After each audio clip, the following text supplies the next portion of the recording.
అందరికీ నమస్కారం. ఈరోజు మనం చెప్పుకోబోయే కథ మెట్టినింటి బాధ్యతలు.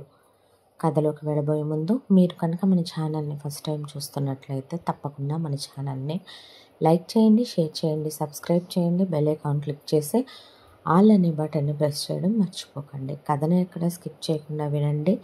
మరి కథలోకి వెళ్ళిపోదామా? ఇది రెండవ పార్ట్. మొదటి భాగం ఆల్రెడీ అప్లోడ్ చేసింది. కథ మొదటి భాగం వినకపోతే విని ఆనందించండి. మరి కథలోకి వెళ్ళిపోదామా?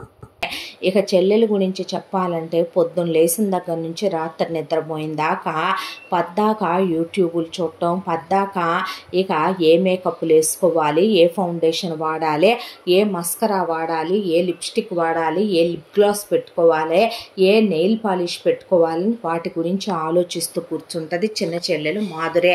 కుంటోడిని అయిపోయాను, నా బ్రతుకు అవిటి బ్రతుకు అయిపోయింది, అందరూ హేళన చేస్తున్నారు, నా రెండు కాళ్ళు అడ్డం తిరిగిపోయినాయి అని ఒక పక్కన సుజయ్ బాధపడుతూ ఉండేవాడు. అంతా దాంట్లో కూడా విజయ్ తల్లి తండ్రిని ఏమీ అనుకోలేక అంతమంది అధిక సంతానాన్ని ఎందుకు కన్నారు అసలు వీళ్ళు? నాన్నకు బుద్ధి లేదు, అమ్మ జ్ఞానం ఉండద్దా? అమ్మ నాన్న కలిసే నాన్నలా ఎందుకు గవర్నమెంట్ ఉద్యోగం మానేశాడు? తమ గురించి ఎందుకు ఆలోచించలేదు? తాతయ్య నానమ్మ ఎందుకు అలా చేసిపోయారు? మేనత్త అంతా ఆస్తి దోచుకొని పోయి చివరికి కుక్క చావు చచ్చిందే. మొగుడు మీద చెయ్యేస్తే చాలనుకునే శారీరక సుఖం కోసం పోయి పైగా ఒక కూతుర్ని కని ప్రతి నెల ఆ కూతురికి ఇక్కడి నుంచి ఒక 3,000 డబ్బులు పంపాలి. మేనగోడలకు ఆ డబ్బులు పంపటం కోసం శంకర్రావు ఒక చోట పనిలో చేరి మరి ఇక వాళ్ళకి ఇంట్లో కావలసిన కూరగాయలని ఎప్పుడైనా వాళ్ళు కార్ డ్రైవింగ్కి పిలిస్తే వెళ్ళి అలా వచ్చిన డబ్బులు పెట్టి ఆ అమ్మాయి తిండి ఖర్చుకు 3,000, ఆ అమ్మాయికి సంవత్సరానికి ఒక 5,000 బట్టల ఖర్చులకి, ఆ అమ్మాయి ఇప్పుడు చదువుతుంది కాబట్టి నెలకు 500, 1000 ఎక్స్ట్రా ఆ ప్రాజెక్ట్ వర్కులకి వాటికి వీటికి ఫోన్ కొని పెట్టమని అడిగితే అలాగే రూపాయి దాసి మేనగోడలకు ఫోన్ కొని పంపించే ఇలా శంకర్రావుకి ఈ ఊడుబాకుల ఉద్యోగాలు సరిపోతున్నాయి ఇప్పటికి కూడా. ఒక్కొక్కసారి కొంతమందిని తల నరకాలనిపించినా ఆ పరశురాముళ్లాగా వాళ్ళు తల్లి అయిపోయి తండ్రి అయిపోయి ఏమీ అనలేమేమో అనిపించేంత విసిగేసిపోతూ ఉండేది విజయ్ ప్రాణం. అమ్మా నాన్నలు అక్కని ఎందుకు కాపురానికి వెళ్ళమనరో? పాపం బావ తప్పు ఇందులో ఏముందే, వెళ్ళిపోదామని రోజు చెప్తాడు బావ. అక్క కనీసం చెవిలో కూడా పెట్టదు బావ మాటలో. ఇంటల్లుడికి ఇచ్చే విలువ ఏంటంటే టయానికి ఓ ముద్ద పిండం వండి అక్కడ పడేయటం. బాగా బ్రతికిన వాళ్ళు బావ వాళ్ళు 4 అంతస్తుల ఇంట్లో కనీసం రెంట్ కూడా ఇవ్వకుండా కొడుకు కోసం అని చెప్పి ఆయన ఇల్లంతా అలా ఉంచే వంటోళ్ళు, పనోళ్ళు, సెంట్రలైజ్ ఏసీలు, ఎయిర్ ప్యూరిఫైయర్లు, పైగా ఇల్లంతా మిషన్లు, ఇంట్లో కార్లు అన్నీ ఉండే నెలకు 1,00,000 రూపాయలు ఉద్యోగం చేసే బావని ఉద్యోగం మానిపించే మామగారు వాళ్ళకి అంత ఆస్తుంటే అత్త ఏదో 2 మాటలంటే మెదలకుండా ఊరుకోనో పోనీ అదే ఊళ్ళో వేరు కాపురం పెట్టుకున్న బావకు ఉద్యోగం ఉండేదే. తీసుకొచ్చి ఈ సఫకేటింగ్గా ఉండే ఈ కొంపలో పడేసిందే అక్క. ఒకవైపున ఇక్కడ ఉండలేక నరకం పడలేక బావ ఎంత చిత్రవాద అనుభవిస్తున్నాడో చూస్తూనే ఉండి విజయ్కి బాధ అనిపించేది. తాము కేవలం స్వయంకృతాపరాధం వల్ల తమ తల్లిదండ్రులు వెనక ముందు ఆలోచించుకోకుండా అధిక సంతానాన్ని కని నానమ్మ తాతయ్య అత్తకి దోచిపెట్టి ₹1 లేకుండా అయిపోయి జీవితాలు ఇలా అయిపోయి చివరికి మామయ్య పిల్లలు వేసి తీసి పారేసిన బట్టలు, మామయ్య వాళ్ళు వేసి తీసి పారేసిన నాన్న, అత్తలు వేసి తీసి పారేసిన అమ్మ కట్టుకుంటూ బ్రతకాల్సిన బ్రతుకైపోయింది. అది చాలదని బాగా బతికిన బావను కూడా తీసుకొచ్చి అక్క ఇక్కడ ఇలా పడేయటం తప్పనిపించేది. బావకి పెళ్ళాన్ని కొట్టడం తిట్టడం అలవాట్లేదు కాబట్టే అక్క ఇంత రెచ్చిపోయి బావ మీద తిరగబడిపోయి మాట్లాడితే ఈ కొంపేంటో కొంపలో మనుషులేంటో అనిపించేది అబ్బాయికి. చెల్లెలు చాలా సెల్ఫిష్. తను ఎయిర్ హోస్టెస్ అవ్వాలని, తను కోటీశ్వరుణ్ణి పెళ్లి చేసుకోవాలని, తను ₹1,00,000 కారుల్లో తిరగాలని, అందుకే మేకప్లు వేసుకొని టిప్ టాప్గా రెడీ అవ్వటం, అమ్మ మిషన్ కుట్టే వాటిల్లో నుంచి వచ్చిన వాటిల్లో నుంచి స్పెషల్గా డ్రెస్సులు కుట్టించుకొని వేసుకొని మెటీరియల్స్ తీసుకొచ్చి కుట్టించుకొని వెళ్ళటం, ఇంట్లో వాళ్ళు ఏం తింటారా ఏం తినరా అని చిన్నప్పటి నుంచి పట్టించుకోదు. నెలకు ఒక రోజు లేదా 15 రోజులకు ఒకసారి ఒక 1/2 కిలో తీసుకొస్తాడు శంకర్రావు చికెను. కూరగాయలు ఆ తెచ్చే దాంట్లోనే ఉడికేటప్పుడే ఒక పావు కిలో కూర తన వరకు ఓ బాక్స్లో సర్దేసుకొని బెడ్రూమ్లోకి వెళ్ళి తలుపేసుకొని కూర్చొని తింటదే. మిగతా వాళ్ళందరికీ ఒక ముక్క పులుసుతో సర్దేసుద్ది సుభద్ర. చిన్నప్పటి నుంచి ఇంతే. అంతా దాంట్లో ఉన్న ఆకడివాడు అవిటివాడని చిన్నప్పటి నుంచి పెద్దబ్బాయి కానీ తను కానీ భుజాల మీద ఎక్కించుకొని ఎక్కడ వాడి అంగవైకల్యాన్ని తలుచుకొని బాధపడతాడోనని ఆ రోజున అమ్మకి బీపీ రావటం వల్లే వాడికి ఆపరేషన్ చేయించడానికి డబ్బులు లేక వాడు ఇలా అయిపోయాను అనుకుంటాడేమోనని వాడిని మెళ్ళ మీద వేసుకొని తిప్పేవాళ్ళు అజయ్ విజయ్. దానికి తోడు రోజు ఎక్కడ విజయ్ ఆఫీస్కి వెళ్ళినా ఆ ఆఫీసులో ఎవరైనా స్వీట్స్ కానీ కాయ పండు ఏదైనా ఇచ్చినా బర్త్డేలకి ఏదైనా పంచినా తెచ్చి సుజయ్ చేతిలో పెట్టేవాడు. బయట నుంచి వచ్చేటప్పుడు ప్రతిరోజు కూడా కాస్త కాయ పండు అని వాడి వరకు ఓ పొట్లం ఏదైనా కొనుక్కొచ్చే తమ్ముడికి తెచ్చివ్వటం అన్నయ్యలిద్దరికీ అలవాటు. వాళ్ళు తినకపోయినా సరే వాళ్ళిద్దరిది కూడా పచ్చడేసుకొని తినే అజయ్ విజయ్ ఇద్దరు సుజయ్కే అంత చేపల కూర అంత మాంసం కూర పెడతారు. దానికి తోడు సుజయ్ని ఒక్క మాట అనరు. పైగా ఏ టైంకి వచ్చినా తిన్నావా అని అంత తాగి అజయ్ అడుగుతాడు. ఏమ్మా తిన్నావురా అని విజయ్ అడిగి తినకపోతే కలిపి తీసుకెళ్ళి మరీ నోట్లో పెట్టుకొని తినిపించుకుంటారు. ఈ జీవితాలు ఏంటో ఎటుపోతున్నాయో అనేది అర్థం కాని దిగుల్లో బ్రతుకులు వెళ్ళిపోతూ ఉండగా కనీసం కొంతలో కొంత అయినా ఖర్చు తగ్గిద్దామని ఆలోచిస్తూ ఉండేవాడు విజయ్. అంత దాంట్లో కూడా ఇక ఒక బండిని ఇన్స్టాల్మెంట్లో కూడా సెకండ్ హ్యాండ్ బండి కొనుక్కున్నాడు తను.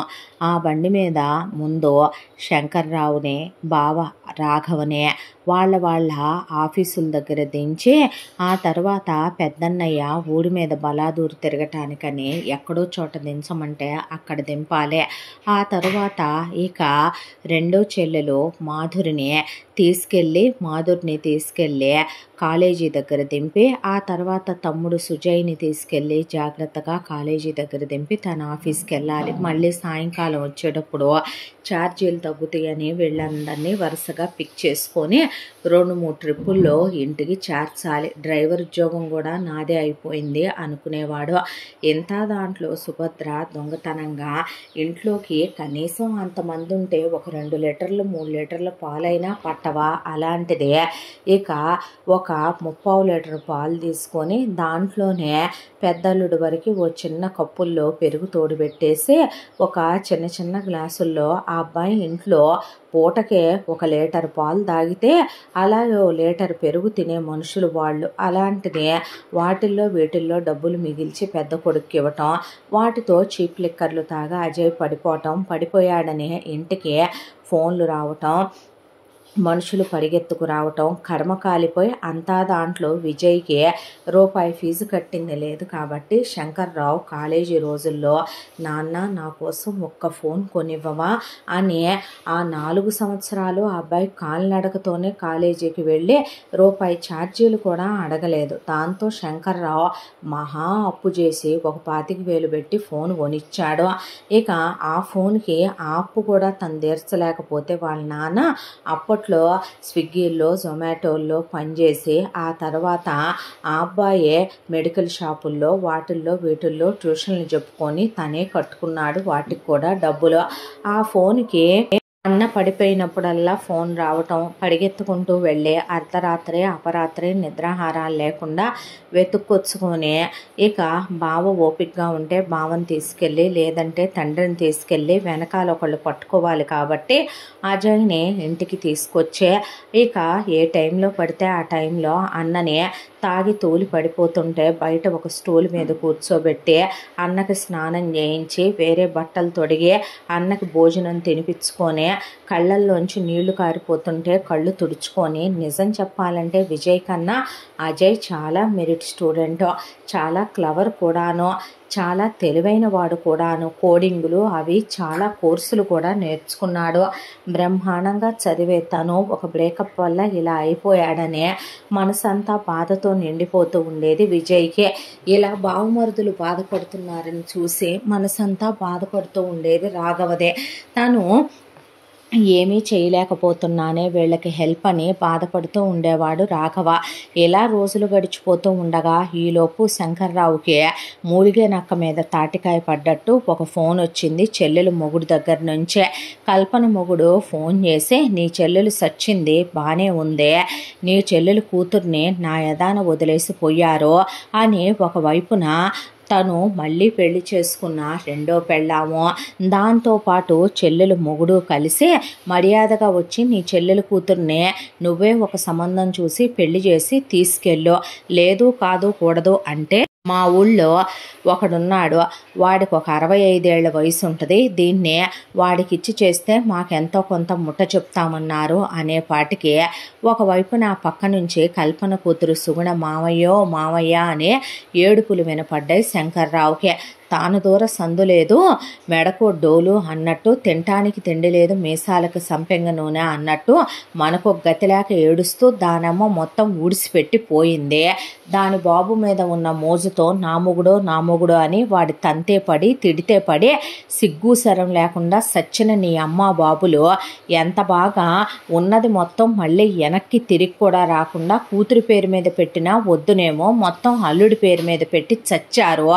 ఆ తర్వాత ఇప్పుడు నీ చెల్లెలి కూతుర్ని ఇన్నేళ్లుగా పోషించుకొచ్చి డిగ్రీ దాకా చదివించావు, చదివించిన తర్వాత నీ చెల్లెలి కూతురు బయట ప్రపంచంలోకి వెళ్ళి ఒక ఉద్యోగం చేసుకున్నా ఒక 20,000 25,000 వస్తాయి, నా సవత్తల్లి కొట్టింది, మా నాన్న తిట్టాడు అని అక్కడే వాళ్ళకి ఊడిగాలు చేస్తూ మిషన్లు కుడుతూ అక్కడే కూర్చోపోతే ఆ డబ్బులు మొత్తం వాళ్ళకే ఇవ్వకపోతే బయటకు వచ్చి ఏదో ఒక పని చేసుకొని బ్రతకొచ్చు కదా.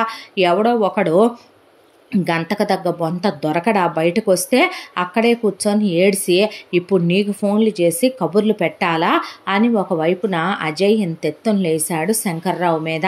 లేచేసరికి ఫస్ట్ నుంచి పెద్దబ్బాయికి చాలా కోపం ఎక్కువ, దానికి తోడు వాళ్ళ బ్రతుకులు ఇలా అవటానికి కారణం మేనత్తేనని ఆ అబ్బాయికి అసహ్యం. మేనత్తన్నా మేనత్త ఫ్యామిలీ అన్నా. శంకర్రావు అలా మాట్లాడబాకరా అని కూర్చొని, ఎంతైనా ఆడపిల్ల, నీకు 2 చెల్లెళ్ళు ఉన్నారు, అలా మాట్లాడకూడదంటే ఇంకే తీసుకొచ్చి ఎలైట్ మ్యాట్రిమోనీలో ఇచ్చి నీ కళ్ళు కిడ్నీలు లోపల నీ లంగ్స్ ఏమన్నా హార్ట్ పనికొస్తే అమ్ముకొని చేసుకోవయ్యా, సిగ్గన్నా ఉండాలి నీ బతుక్కే అన్న తర్వాత సుభద్ర, ఇప్పుడు ఆ పిల్లని నువ్వు పుస్తక కట్టించకుండా పంపించరు కదవయ్యా, సంబంధం అంటే కట్నాలు ఎక్కడి నుంచి తెద్దాం, మన పెద్ద పిల్ల కంటే పెద్దల్లుడు రూపాయి కట్నం తీసుకోలేదు, ఇప్పుడు మన సంసారమే రెండో వాడి మీద పడిపోయింది ఈదుకు రావటం, నేనా మిషన్ కొట్టలేకపోతున్నాను, నువ్వా ఒకవైపున 10,000 తెస్తే అది మన ఇద్దరు మందులకే సరిపోతుంది, ఇప్పుడు ఆ పిల్లని ఎవరికిచ్చి చెయ్యాలి, మనం వెళ్ళటం ఆలస్యమైతే ఆ పిల్ల ముందు వాళ్ళమ్మ వాళ్ళ నాన్న మీద మోజు పడిందా, మీ అమ్మా నాన్న పెట్టుకున్నారా, నాయి అయ్యి మొత్తం కలిపి ఊడిసిపెట్టారా, అది తీసి పక్కన పెట్టు, కానీ ఇప్పుడు ఆ పిల్ల సంగతి ఏంటి అనేపాటికి శంకర్రావు ఒక 2-3 రోజులు ఆలోచిస్తే ఫోన్ల మీద ఫోన్లు వస్తున్నాయి. ఒకవైపున కల్పన మొగుడు దగ్గర నుంచే. దాంతో చేసేదేమీ లేక ఒక నిర్ణయానికి వచ్చి, మనమే ఆ పిల్లని పెళ్లి చేసి తీసుకొద్దాం ఇంటికి అంటే, నీకు తెలిసిన వాళ్ళు ఎవరైనా ఉన్నారా అని అడిగింది సుభద్ర. ఎందుకే, ఇంట్లోనే ఉంటే అన్నాడు. ఎవరు? రెండోవాడా?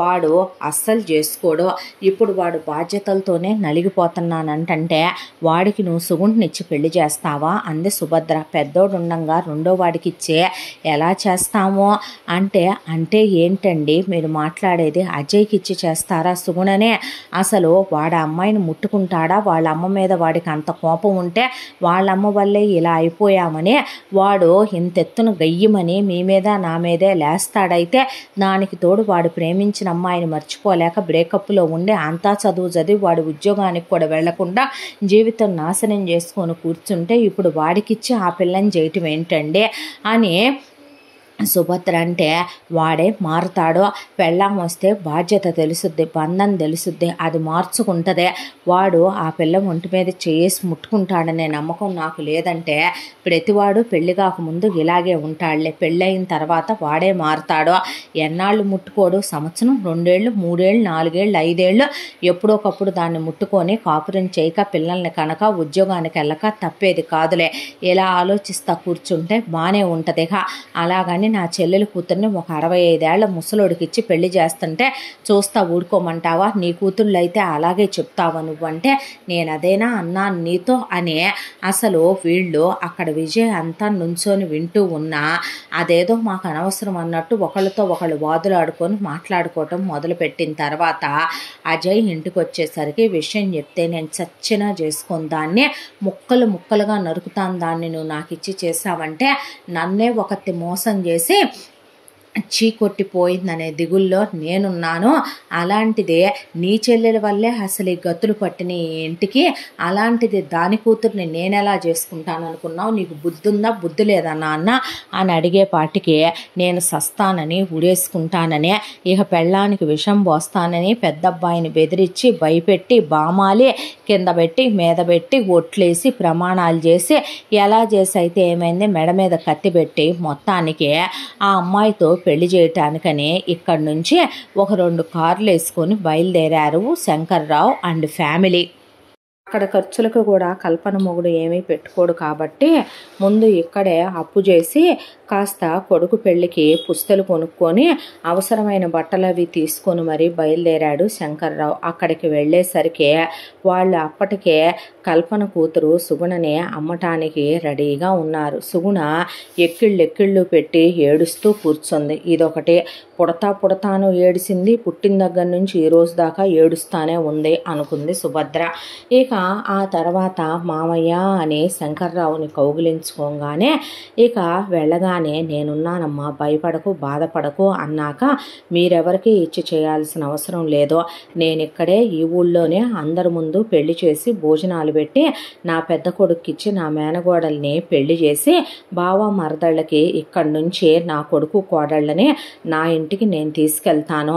ఇంకా మీకు మాకు ఈ పెళ్లి తర్వాత సంబంధ బాంధవ్యాలు కూడా ఏమీ అక్కర్లేదులే అన్నాక మాకు పెట్టుకునేంత దురదేమీ లేదులే అన్నారు వాళ్ళు.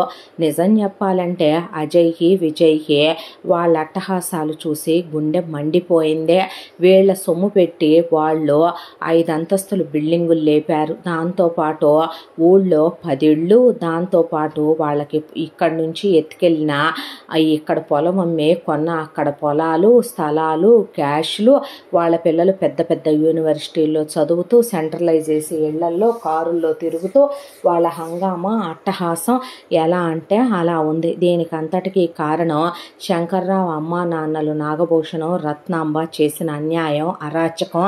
వెనక ముందు ఆలిచ్చొచ్చుకోకుండా పుట్టింటి మీద పడి మొగుడు మీద మోజుతో మొత్తం దోచుకు వెళ్ళిన కల్పన స్వార్థ బుద్ధి, దాంతోపాటు మౌనంగా ఉండి చేతగాని వెధవల ఎంత జరుగుతుంటే ఎంతమంది పిల్లలు ఉన్నారని కూడా వెనక ముందు ఆలోచించుకోకుండా అదేదో తమాషా అయినట్టు చూస్తూ ఉండిపోయిన తన తండ్రి అసమర్థత, తమ తల్లి చేతగానితనం, ఇవన్నీ తమ బ్రతుకులు ఇలా కావటానికి ఇవాళ చివరికి ముద్ద కోసం లాటరీ కొట్టుకునే పరిస్థితికి అడుక్కు తినే పరిస్థితికి తీసుకొచ్చి పిల్లల్ని వీళ్ళు మాత్రమే ఇలా ఎలా ఉండగలుగుతున్నారా అనే దుఃఖం పెళ్ళుబికి వచ్చింది వాళ్ళకే. ఆ తర్వాత ఒకవైపున కూలీలను పెట్టుకుంటే ఆ కూలీలకు అయ్యే డబ్బు లేదో మనమే తలా ఒక చెయ్యేసుకుందామని అజయ్ అక్కడ కూర్చుంటే కనీసం ఈ పెళ్ళైన దాకైనా తాగబాక పెద్దోడా అని ఒక ఓవర్ యాక్టింగ్ మొదలుపెట్టారు అమ్మా బాబులో. ఇంకా మూస్తారా మీ ఇద్దరు అని అలా కూర్చొని అది దాని దరిద్రపు మొహము, దాని అమ్మే కనపడుతుంది. దాని మొహంలో నాకు శనికి కేర్ ఆఫ్ అడ్రస్ లాగా ఆ దరిద్రపు మొహం దాన్ని నేను చేసుకోవటం ఏంటో. అది పుట్టిన దగ్గర నుంచి పుడతా ఏడిసింది, పుట్టిన దగ్గర నుంచి ఏడుస్తానే ఉందే, దాని దరిద్రానికి ఈ రోజు దాకా ఏడుస్తానే ఉందే. దాని దరిద్రమేమో కానీ అది ఏమంట పుట్టిందో నీకున్న ఉద్యోగం కూడా ఊడ్చుకుపోయిందే. ఆ దరిద్రాన్ని తెచ్చి ఇప్పుడు నా నెత్తికి కడతానంటున్నారని అజయ్ ఓ పక్క కూర్చుంటే ఎవరికి తప్పినా తమకు తప్పదు కదా అని ఇన్హేలర్ పీల్చుకుంటూ రాఘవ ఒకవైపున విజయ్ కలిసి గోతులు తీసి రాటాలు పాతి మెల్లగా ఓ చిన్న పందిరేశారు.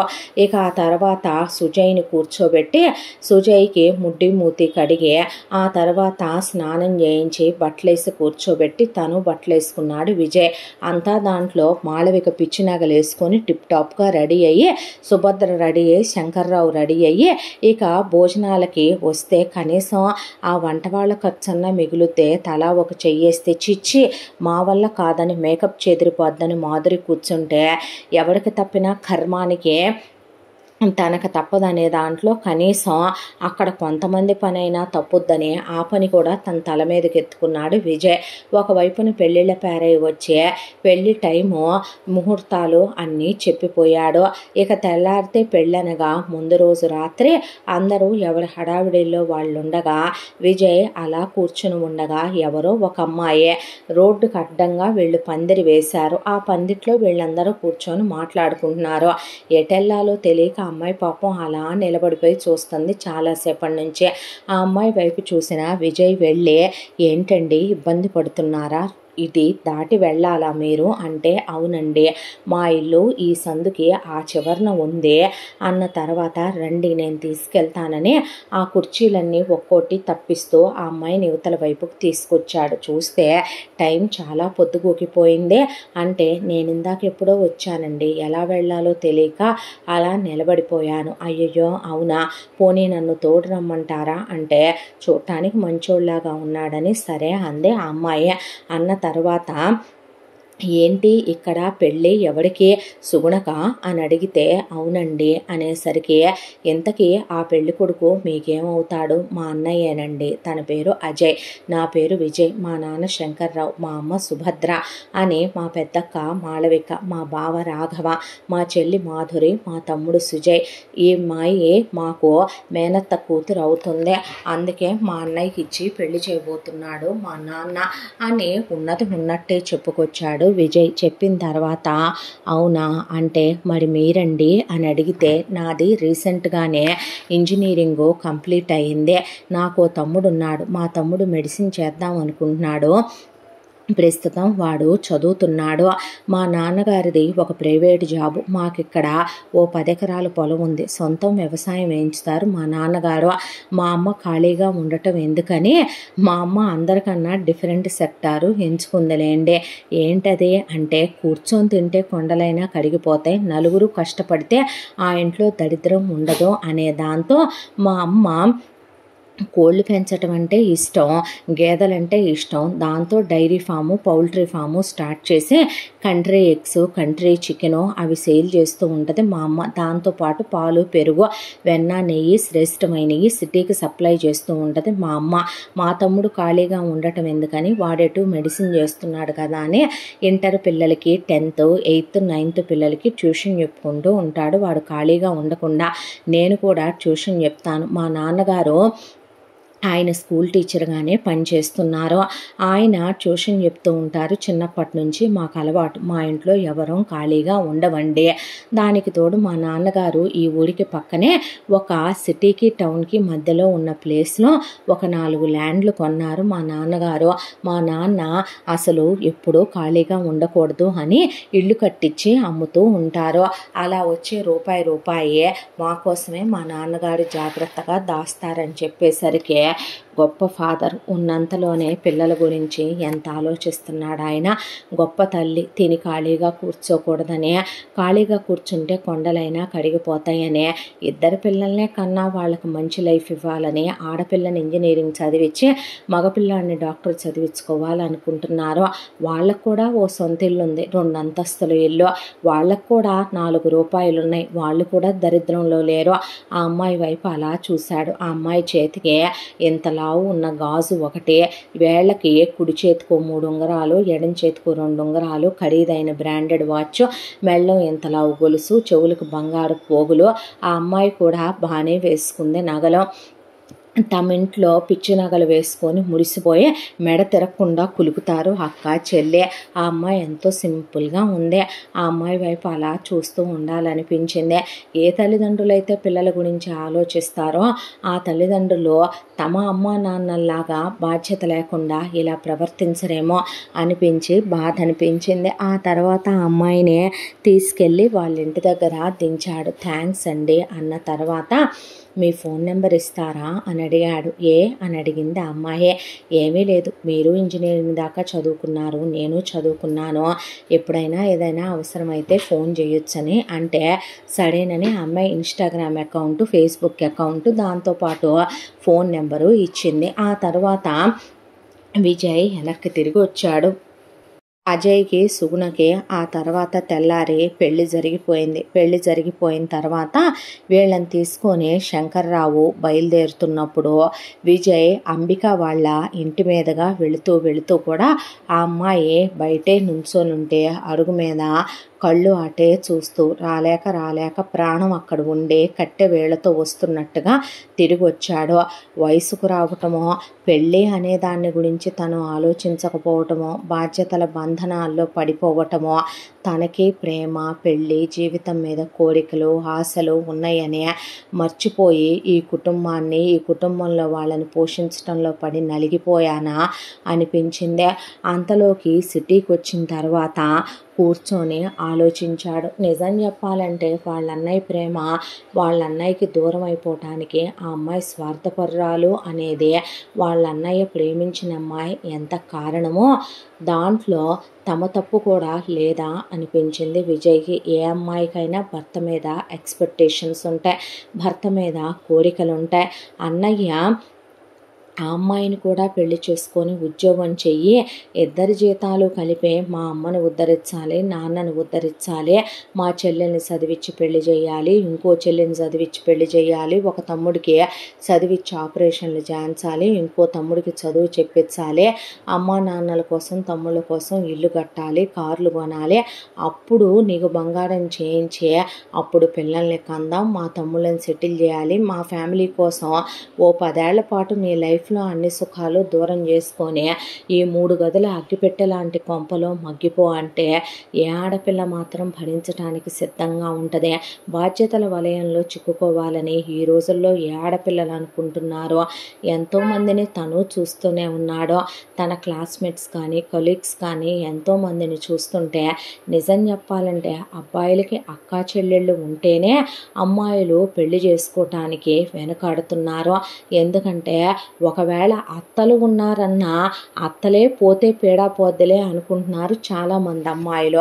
అత్త కోడళ్ళది ఏ రోజుకి తీరని వారు కాబట్టి అంతా దాంట్లో అత్తలన్నా వేరే ఊళ్ళో సస్తారులే, రేపొద్దున ఎప్పుడో 33వ నాటికి వాళ్ళు వచ్చి చచ్చేది, వాళ్ళు వచ్చి 4 రోజులు యాక్ట్ చేస్తే పోద్దులే, ఒక ఫేక్ స్మైలు 4 ఫేక్ మాటలు మాట్లాడితే అయిపోద్దులే, కాసేపు నటిచ్చేస్తే అయిపోద్దులే అనుకుంటున్నారు. కానీ అత్తలు చచ్చిన తర్వాత అయినా ఆడపొడుచులమని ఇక మేము గోరింటాకు సిస్టర్స్ అని, రక్త సంబంధం సిస్టర్స్ అని మా అమ్మ పప్ప బాయిల్ సంగతి తీసేసి సిస్టర్ బాయిల్ లాగా మొగుళ్ళని తయారు చేసి రాఖీల దగ్గర నుంచి అన్నిటికీ పుట్టిళ్ళని, పసుపు కుంకాలని గుంజి కల్పన లాంటి వాళ్లే కదా వెనక ముందు ఆలోచించకుండా సొసైటీలో 100కి 90 మంది ఆడపిల్లలు వెనక ముందు ఆలోచించరు.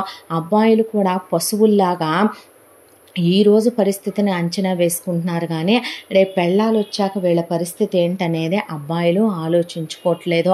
వచ్చేటప్పుడు చాలామంది అమ్మాయిలు జస్ట్ 2 జతల బట్టలతో వస్తారు పుట్టింటికే, వెళ్ళేటప్పుడు ఒక 10 బ్యాగులు తీసుకొని వెళ్తారు. విదేశాల్లో ఉండే వాళ్ళకి ఇక్కడి నుంచి ప్యాకింగ్లు వెళ్లాల్సిందే, స్వదేశాల్లో ఉండే వాళ్ళకే అదేమంటే ఒక్కటే మాట చెప్తారు అమ్మలు. ఆ చెప్పే అమ్మలకి సిగ్గుండదో, అమ్మలతో పాటు డాడ్స్ ప్రిన్సెస్ అనే, అదేమంటే మామ్స్ ప్రిన్సెస్ అని చెప్పుకునే అమ్మా నాన్నలకి సిగ్గుండదో, కూతుళ్ళకి సిగ్గుండదో దోచుకు తినటానికి. కానీ ఆడపిల్ల పుట్టింట్లో ఎన్నాళ్ళు ఉంటుందని అత్తింటికి వెళ్ళిన తర్వాత అక్కడ నిజం చెప్పాలంటే వీళ్ళ కూతుళ్ళకి వీళ్ళు తెచ్చుకునేది ఆమ్యామ్య అల్లుళ్ళనే. వీళ్ళ కూతుళ్ళేమీ అత్తల కింద కాపురాలు చెయ్యరు. అయినా సరే ఇక్కడి నుంచి అన్నీ పంపుకోవాల్సిందే. పంపుకొని పైగా ఆడపిల్లకి పుట్టింటి చలవా అంటారు, ఆడపిల్లకి పుట్టింటి వాళ్ళు పెట్టకపోతే ఎవరు పెడతారో అంటారో. అలాంటప్పుడు పెళ్ళిళ్ళు చేయటం ఎందుకు, కొంపలోనే పెట్టుకొని చావచ్చుగా. తమ నాయనమ్మ తాతయ్య ఉన్నది మొత్తం మొత్తం ఊడ్చేసి తమ మేనత్తకి పెట్టి మేనత్త కూతుర్ని కూడా ఇప్పుడు భారంగా తోసేశారు. తమ బతుక్కి మళ్ళీ ఇప్పుడు ఒక ప్రేమ, మళ్ళీ ఆ ప్రేమకి పెళ్ళి, మళ్ళీ తన బతుక్కి ప్రత్యేకంగా ఒక అమ్మాయి మీద ఆకర్షణ, ఒక అమ్మాయి మీద అభిమానం కలగటం, ఇలా తన మనసుకు తను ఎంత నచ్చ చెప్పుకున్నా మనసు మాట వినదు కదా. దాంతో అంబికకి ఫోన్ చేసి ఎలా ఉన్నారు అని పలకరించాడు. వెళ్ళారా జర్నీ సేఫ్గానే అని అడిగింది ఆ అమ్మాయి. వెళ్ళానని అలా కాసేపు అమ్మాయితో 2 నిమిషాలు మాట్లాడి పెట్టేద్దామని లాగిన మనసు 2 గంటల సేపు తెలియకుండానే మాట్లాడుతూ ఉండిపోయింది. ఆ తర్వాత కింద గొడవ వినపడటంతో ఏంటా అని ఫోన్ పెట్టేసి కిందకు పరిగెత్తుకొస్తే శోభనం గదిలోకి పంపించారంట. అజయ్ని సుగుణని రెడీ చేసి ఫుల్లుగా తాగేసి వచ్చి అజయ్ సుగుణను పడేసి చిత్తగొట్టి వదిలిపెట్టాడు. ఎందుకురా దాన్ని కొట్టడం అంటే, దీన్ని చూస్తేనే నాకు దీనమ్మ చేసిన అన్యాయం, దీనమ్మ చేసిన అరాచకం గుర్తొచ్చి అసహ్యం వేసుద్దే. సిగ్గనేది ఉందా నీకు అసలు? ఏం మనిషివిరా నువ్వు? 5గురిని కన్నావు. గవర్నమెంట్ వాళ్ళు ఫ్రీగా ఇచ్చే కాండోమ్స్ కూడా వాడాలని తెలియకుండా కన్నవాడివి మాకు మంచి లైఫ్ కెరియరు ఇవ్వాలనుకోవాలి. నీ అమ్మ బాబులు దీనమ్మకు దోచి పెడుతుంటే దీనమ్మ దీని బాబు ఒంటి మీద చేయేస్తే చాలే అని వాడు కుక్కను కొట్టినట్టు కొట్టినా అన్నీ మర్చిపోతే దీన్ని కనిపోతే అది బాయిలో తోసేసి దాన్ని పైలోకానికి పంపితే చివరికి పెట్టిన రూపాయి ఒక్కటి వెనక్కి రాకుండా దీని బాబు పేరు మీద పెట్టారు. పైగా దీని అమ్మదారిన అది చచ్చిందే. నీ అమ్మ బాబు దిగుళ్ళని పడి పీక్కు తిని రోగాలు రొస్టులని మా అమ్మకున్నది కూడా ఊడిసిపోయారు. పైగా ఇప్పుడు దాకా దీని రెస్పాన్సిబిలిటీ నువ్వు తీసుకొని ఏడిసింది చాలదని దీన్ని నా నెత్తికేసి కట్టావు. దీని దరిద్రపు మొహము ఇదే. ఇది పుట్టినప్పుడు ఏడుస్తానే ఉంది, పుట్టాక ఏడుస్తానే ఉంది, ఇన్నేళ్ళు ఏడుస్తానే ఉంది, ఇప్పుడు ఏడుస్తానే ఉంది. దీని మొహం తగలయ్యా. దీని మొహం చూస్తేనే అసహ్యం పుడుతుంది నాకు. మళ్ళీ దీన్ని పెళ్లి చేసుకోవటం ఒకటి, దీని ఒంటి మీద చెయ్యేసి ఇప్పుడు కాపురం చేసి పిల్లల్ని కనమంటావా? కానీ ఏం చేయమంటావు? నువ్వు కన్నావుగా 5గురిని. నీ పెద్ద కూతురు నీ రెండో కూతుర్ని కూడా నువ్వు సేమ్ నీ చెల్లెల్లాగానే పెంచావు. కాబట్టే నీ పెద్ద కూతురు అయ్యిందమ్మా అయ్యింది, వెళ్ళానమ్మా వెళ్ళాను అని అయ్యిందాక అరిసెల పాకం అయ్యాక గంటెల పాకం అని అలా ఎంత బాగా తెలివిగా ఆ బకరాగాడు దొరికాడని రాఘవకిచ్చి పెళ్లి చేశావు. చేసిన తర్వాత వెళ్ళి నీ కూతురు అత్త మాట అంటే పడదంట, అడ్జస్ట్ అవ్వదంట. ఎక్కడ మరి నీ కూతురు నువ్వు ఒక మైసూరు మహారాజువి, నువ్వు జైపూర్ చక్రవర్తివి కదా, నువ్వు ఎక్కడ మరి ఒక 700 కోట్లు కట్నం ఇచ్చి నీ కూతురుకు పెళ్లి చేశావు కదా. అందుకని నీ కూతురు మాట అంటే పండని పోనీ ఈ బజార్ది వేరు కాపురమైనా పెట్టొచ్చుగా, మొగుడిని వేసుకొని వచ్చి పుట్టింట్లో కాపురం పెట్టింది. సిగ్గు లేదు నీకు కూతుర్ని వెళ్ళమని చెప్పాలని? అల్లుడు ఇక్కడ ఉండలేకపోతున్నాడని ఈ 3 గదుల కొంపలో మళ్ళీ నీకు నీ పెళ్ళానికి ఒక గది, రోజు మీ ఇద్దరు కాపురం చేసుకోవటం, ఈ వయసుకు కూడా మళ్ళీ నీ కూతురికి అల్లుడికి ఒక గది, అందరినీ హాల్లో గదుల్లో నువ్వు సర్దటం. నీ జన్మకు సిగ్గు లేదని మళ్ళీ నేను దీంతో శోభనం చేసుకొని ఇప్పుడు దీనికి కడుపు చేసి పిల్లల్ని కనాలా? సిగ్గన్నా ఉండాలి. ఏం పెట్టి పోషించమంటావురా దాన్ని? నన్ను నేను ఉద్యోగానికి వెళ్ళను, నాకు వెళ్ళాలనే ఇంట్రెస్ట్ లేదు. దీని మొహం చూస్తే నాకు దీని అమ్మే గుర్తొస్తుంది. దీన్ని ముట్టుకోవాలన్నా కూడా చీదర పుడుతుంది దీని ఏడుపు కొట్టు మొహం చూసే. నువ్వేగా కట్టుపర్లే తాళి సస్తానన్నావుగా, నేను కడితే ఇలాగే ట్రీట్ చేస్తానని చెప్పే కట్టా, అనుభవించు నువ్వు అనేసి సుగుణ నుంచోనే అలా ఈ ఈ ఈ ఈ ఈ అని ఏడుస్తూనే ఉంటే దవడలు పగలగొట్టి ఇంకా ఏం చెయ్యాలి మమ్మల్ని? నీ అమ్మ వీధిలో నుంచోబెట్టి చచ్చిందిగా, ఇంకా మా రక్తం జలగలా తాగుదామని మాకు దరిద్రం దాపరిచ్చినట్టు దాపరిచ్చామని 2 చెంపలు వాయించి అజయ్ అక్కడి నుంచి డాబా మీదకి వెళ్ళి చాపా దిండు ఆల్రెడీ పరుచుకొని ఉంచుకున్నాడు పైన విజయ్. దాని మీద పడి అలా పడుకున్నాడు. విజయ్ అలా చూస్తూ నుంచోని సుగుణ ఏడవకో, ఎందుకు ఏడుస్తున్నావు నువ్వు? ఏ ఏ ఏ ఏ ఏ ఇక ఆపట్లేదు. ఆ రోజు లగ్గాయితో పొద్దున్న లేస్తుంది సుగుణ.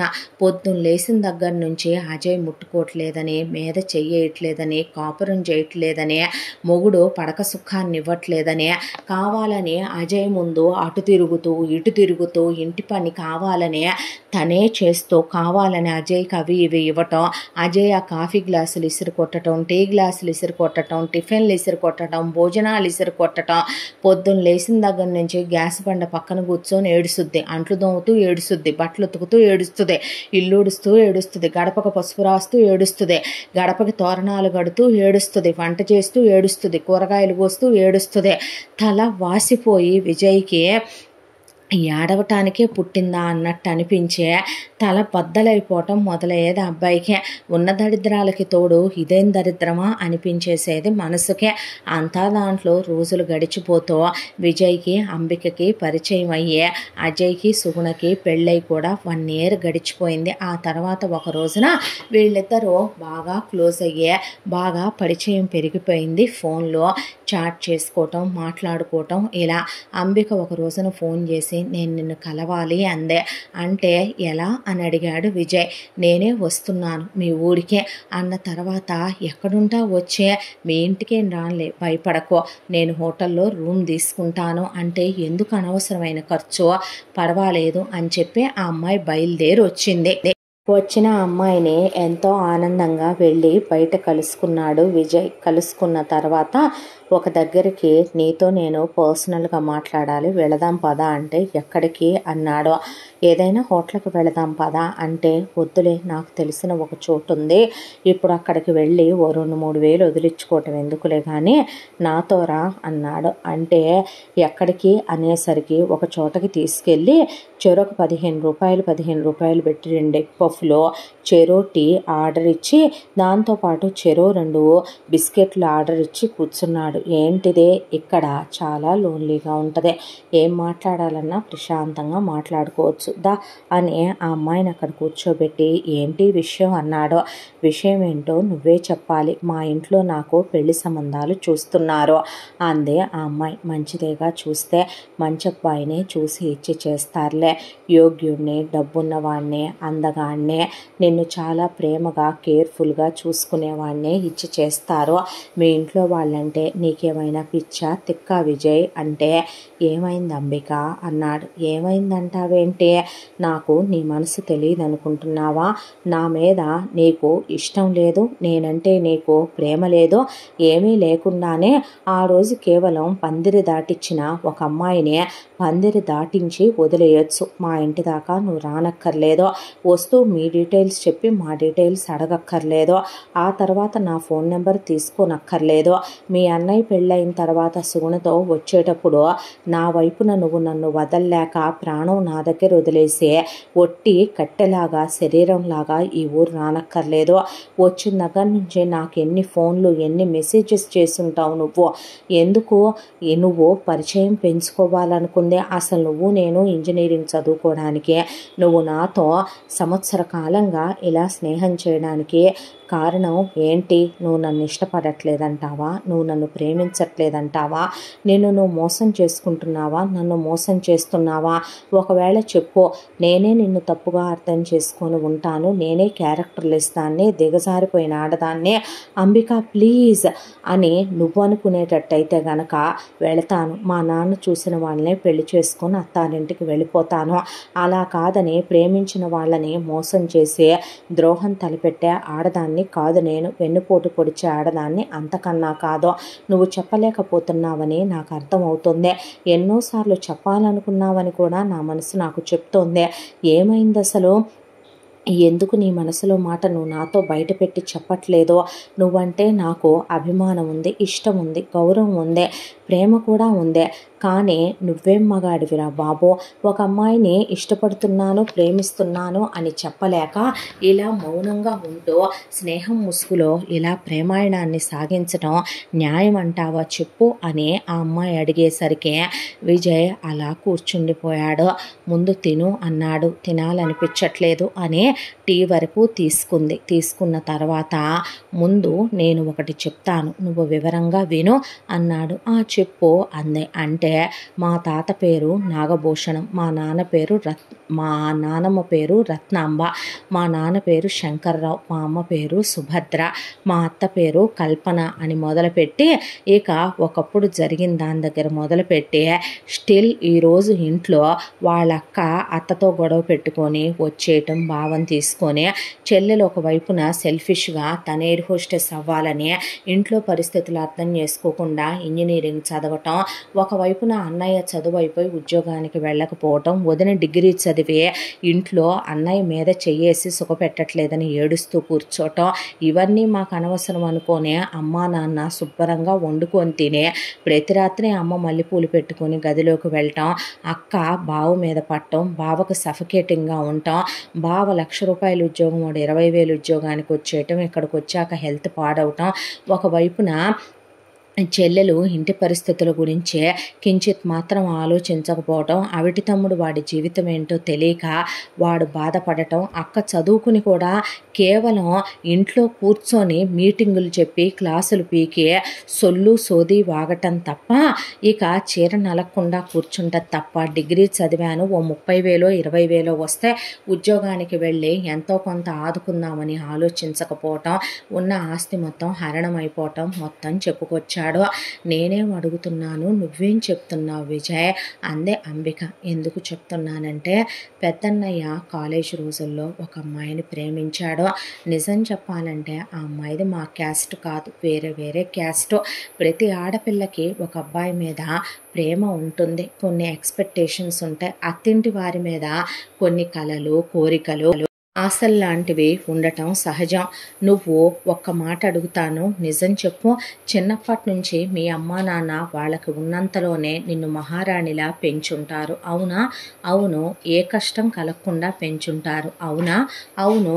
నీకు నచ్చిన బట్టలు కట్టుకొని ఉంటావు, నచ్చిన తిండి తిని ఉంటావు, పుట్టినరోజు ఫంక్షన్లని, పెద్ద మనిషి ఫంక్షన్లని, ఓణేల ఫంక్షన్లని అన్నీ జరిపించుంటారు అవునా? రేపు ఎవరికిచ్చి పెళ్లి చేసినా నీకంటూ కొంత కట్న కానుకలు, నీకంటూ ఒక మంచి సెక్యూర్డ్ లైఫ్ ఉండే అబ్బాయిని చూసే చేస్తారు అవునా? అవును. నీ కోసం అంటూ కొంత గోల్డ్ చేయించి ఉంటారు అవునా? అవును. కానీ ఏమీ లేని అడుక్కు తినే కేరా ప్లాట్ఫామ్ ఫుట్పాత్ గాడినైన నన్ను క్యాస్ట్ చూసి చేసుకుంటావా, లేకపోతే ఈ అందం చూసి చేసుకుంటావా, ఎంతోటి మెరిట్ మీద చదివినటువంటి ఫ్రీ సీటుతో చదువుకున్న బీటెక్ చూసి చేసుకుంటావా? నా జీతం ఇంట్లోకి వాడాలి, లేకపోతే ఇల్లు జరగదు, నీకోసం ఒక 3 మల్లెపూలు కొనలేనే వీడిని చేసుకొని ఏం సుఖపడతానంటావు? మా కొంపలో ఉంది 3 గదులు, ఆ 3 గదుల్లో మా అమ్మ నాన్న 6 భూమి తలకిందులైపోయినా ప్రతిరోజు రాత్రి మా అమ్మకు మా నాన్న, మా నాన్నకు మా అమ్మ కావాలి, సిగ్గు విడిచి చెప్తున్నాను. వాళ్ళు వాళ్ళ పడగది ఎవ్వరికి ఇవ్వరు. ఇక ఇంకో గది ఉంటుంది, ఆ గదిలో అన్నయ్య ఎటు వదిన్ని ముట్టుకోడు కాబట్టి మా వదిన హాల్లో పడుకుంటుంది, అన్నయ్య వరండాలో పడుకుంటాడు. మా బావగారు పాపం ఆయన గదిలో పడుకుంటే మా అక్క వెళ్ళి ఆయన ప్రాణం తీసి కాపురం చేయని పీక్కు తింటూ ఉంటుంది. నేను డాబా మీద పడుకుంటాను, లేదా అన్నయ్యతో వరండాలో పడుకుంటాను. మరో గదిలో మా చెల్లెలు ఒక్కటి ముస్తాబవుతూ అది ఆ గదిలో ఉంటుంది. ఇక మా తమ్ముడు వాడిని హాల్లో ఒక మూలన పడుకోబెట్టి ఉంచుతారు. వంటగదిలో కాపురం చేసుకుందామంటావా చెప్పు? మేమందరం ఒకే బాత్రూంలోకి వెళ్ళాలి, మేము ఉండేది అద్దె కొంప. నీకో విషయం తెలుసా, మా ఏరియాలో కరెంటు కూడా సరిగ్గా ఉండదు, మా ఇంట్లో ఫ్యాన్లే సరిగ్గా పనిచేయవు, దాంతోనే మా బావ సెంట్రలైజ్ ఏసీలో ఉండి ఇక్కడికి వచ్చి నరకం అనుభవిస్తున్నాడు. మా ఇంట్లో సఫికేటింగ్గా ఉండే ఆయాసంతో వచ్చే ప్రాణం పోయే ప్రాణం అన్నట్టు ఆయన ఏడుస్తుంటే మా అక్క మీద పడి పూలు పెట్టుకొని రోజు నాతో కాపురం చేయమంటే 10 రోజులకి 15 రోజులకి కూడా మా బావకి అది మా బావతో కాపురం చేసుకుంటుంది తప్ప ఆయనకి చేసే ఓపిక కూడా ఉండట్లేదు. అలాంటి మా ఇంట్లోకి వచ్చి ఏం సుఖపడదాం అనుకుంటున్నావు నువ్వు?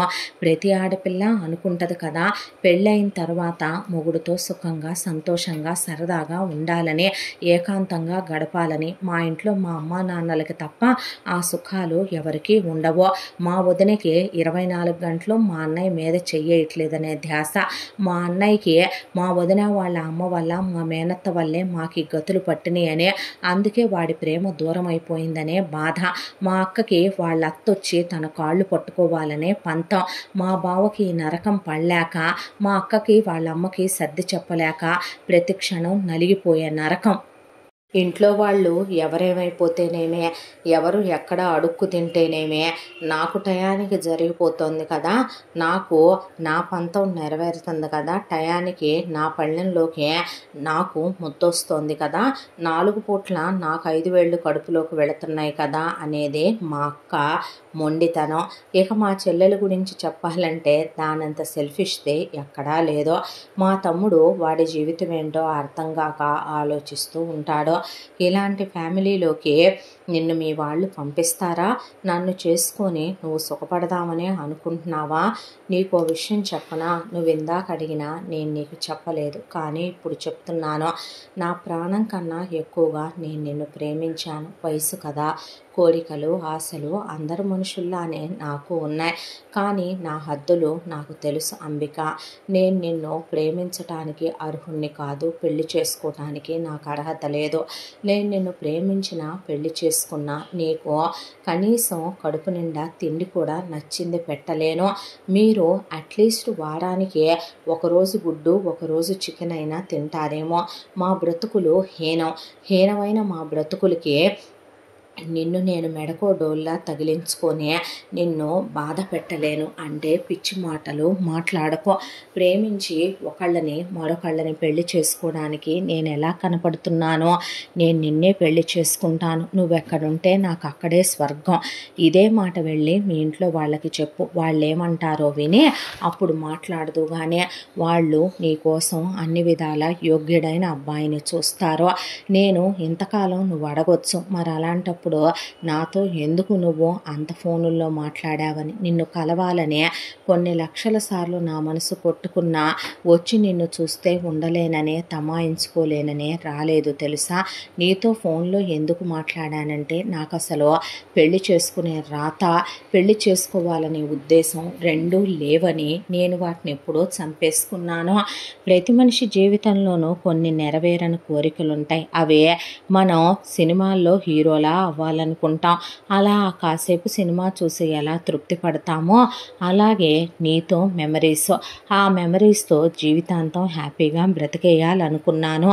అంతేకాని ఎలాంటి తప్పుడు ఉద్దేశంతోనూ నేను నీతో స్నేహం చేయలేదు. ఇంకొకటి, నీ డబ్బు కోసమో లేదా నీ అందం కోసమో, నీతో శారీరకంగా కలవాలనో తప్పుడు ఉద్దేశాలతోనో, నేను నిన్ను పెళ్లి చేసుకోవాలనే కోరిక వ్యామోహాలతోనో నీతో ఇలా నటించానని అబద్ధం చెప్పలేను. నువ్వంటే నాకు చాలా ఇష్టం, అభిమానం, గౌరవం కూడాను. నా వల్ల నువ్వు బాధపడితే అది నా వల్లైనా నేను తట్టుకోలేను ప్లీజ్ అనే ఆ అమ్మాయి చేపట్టుకొని తీసుకొచ్చి బస్సు ఎక్కిచ్చే కన్నీళ్లతో వెనక్కి తిరిగాడు విజయ్. ఆ తర్వాత అంబిక ఇంటికి వెళ్ళి వాళ్ళ అమ్మా నాన్నలకి విజయ్ ఫ్యామిలీ గురించి, విజయ్ రెస్పాన్సిబిలిటీల గురించి మొత్తం ఆ అమ్మాయి చెప్పుకొస్తే, వద్దమ్మా మాకు ఈ సంబంధం ససేమిరా ఇష్టం లేదు. పిల్లాడు మంచోడైతే ఏంటమ్మా, ఎవరికేంటంటావు చెప్పు. మంచితనం మనమేమైనా సుఖపడటానికి ఉపయోగపడుద్దా? ఆ అబ్బాయి చదువుకున్నాడు, ప్రయోజకుడు, ఉద్యోగం చేస్తున్నాడు, కాదనమో. అవసరమైతే రమ్మనుమనో, మేమే ఓ 10 లక్షలు ఇస్తాం, ఒక వ్యాపారం పెట్టుకోమనో. లేదంటే కనుక అదే ఉద్యోగం నువ్వు అతను చేసుకుంటూ వేరు కాపురం పెట్టుకొని సుఖపడండి, కాదని మేము అనం. అమ్మా నాన్నలుగా మా బిడ్డ సుఖంగా ఉండాలని మేము అనుకోవటం స్వార్థం కాదు కదమ్మా. ఇంతటితో మెట్టినింటి బాధ్యతలు 2వ భాగం పూర్తి. 3వ భాగంతో మళ్ళీ కలుసుకుందాం. తప్పకుండా మన ఛానల్ని లైక్ చేయండి, షేర్ చేయండి, సబ్స్క్రైబ్ చేయండి. బెల్ ఐకాన్ క్లిక్ చేసి ఆల్ అనే బటన్ని ప్రెస్ చేయడం మర్చిపోకండి. ఇంత మంచి కథను మనకు అందించిన కథా రచయిత్రి జి. యామిని శ్రీనివాస్ గారు. 3వ భాగంతో మళ్ళీ కలుసుకుందాం. Thank you so much.